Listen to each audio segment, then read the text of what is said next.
सुरुवात झाली चौसर भाज्याचा पायवा बांधला भाजे भाजीचा चौ फेर बाजून बाजी बाबा जुंदेजी मूर्त बसवली आकार चौसर भाषा म्हणजे काय परमात्मा सांगा चौसर भाषा म्हणजे काय होते हवन करायला जाता का चर्चा बैठकला जाता का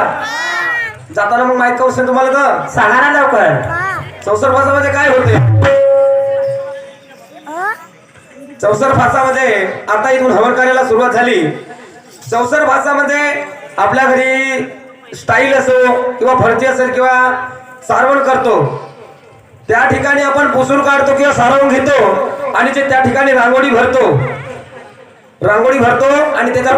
पाटावर भगवंताची प्रतिमा ठेवतो त्याला चौसर म्हणतात लक्षात ठेवा